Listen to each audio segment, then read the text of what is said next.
everybody. We're now in Weed, California. We've been driving southwest of Mount Shasta for the last hour and a half or so, getting great views of it. And now we're turning east on 97, heading towards Lava Beds National Monument, Tule Lake. But we thought we'd get one last great shot of Mount Shasta.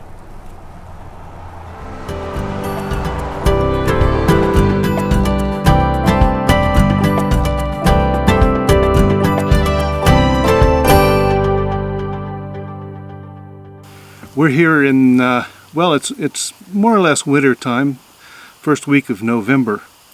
I don't know how I'd like it in the summertime. It's probably very hot, as evidenced by the vegetation around here. Lots of sagebrush and some western junipers.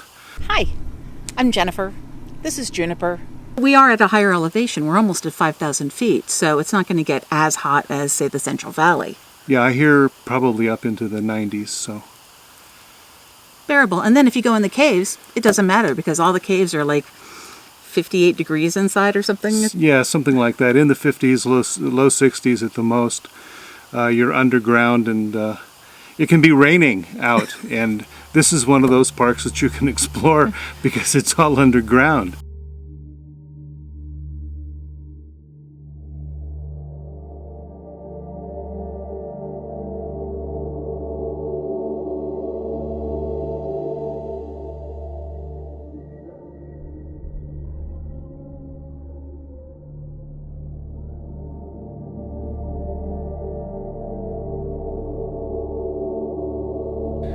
It's such a marvelous experience wandering through these caves, these conduits for magma or liquid rock flowing through the ground, eventually pouring out onto the surface.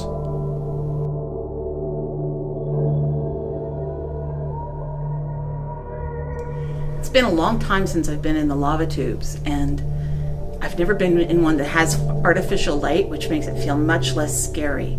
But you can still get that sense of everything closing in around you, and there's this moistness, you know, the dankness of a cave. It's really fun to be in.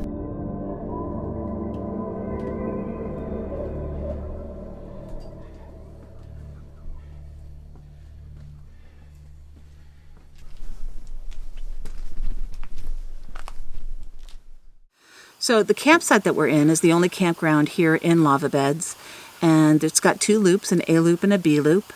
From what we've heard, the B loop is the only one that may have room for RVs, which is why we didn't even look at the A loop. Yeah, we did kind of go around it once after we got our park space here, and there are mostly one-car parking spaces in A loop and B loop as well.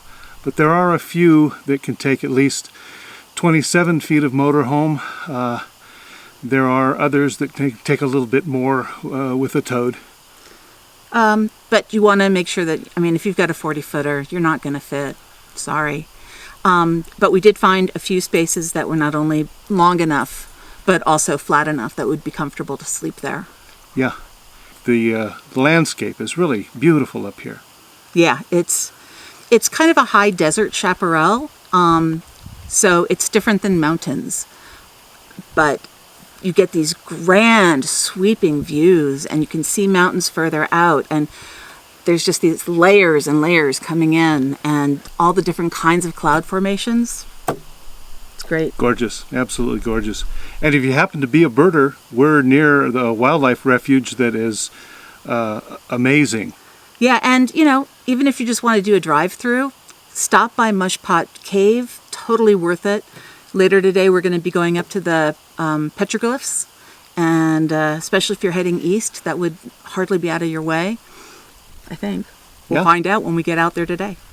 So if you're in the northeastern part of California, head on up to Lava Beds National Monument. It's worth it. Definitely.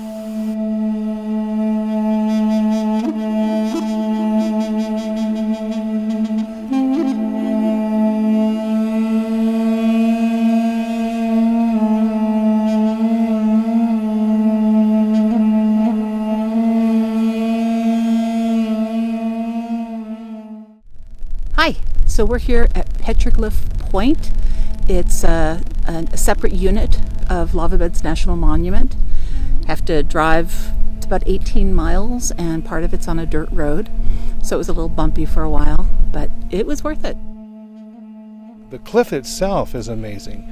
The lava is striated and marked with all sorts of places where bubbles broke open, and the surface is pockmarked, and there are hawks and owls and lots of different kinds of birds that use this as habitat for Swallows nesting. with little mud nests up in there. Mud nests in the... So anyway, if you have the opportunity to come out here to Petroglyph Point, it's great. When I come out to a place like this and see petroglyph, it just reminds me how long human beings have lived here on this North American continent. Yeah, the pictures here, they're saying, could be as old as 4,500 years old. Yeah. And where we're standing right now, we would have been underwater just a couple hundred years ago when, what's the name of the lake here? Tule Lake. Tule Lake used to come all the way up to the base of these cliffs, and people would come out here on dugout canoes or Tule reed canoes as well. So. And then from their canoes, they'd have to peck in whatever it was they were drawing. So nobody knows if it's a language or if it's art or if it's some kind of significance with a religion, but it's really interesting. Yeah. But it's, it's a little off the beaten track, and you have to be on a dirt road for a bit. Some of it's pretty washboardy, but I think it's worth it. The pictures are really fascinating. Yeah, it was a little jarring in the motorhome when we came out here, but anyway, it's kind of sad too. There is a barbed wire fence around it, and you can look and see these petroglyphs through the fence. But the sad thing is, over the years, too many idiots have come out here and petroglyphed their own names and all this essentially modern graffiti.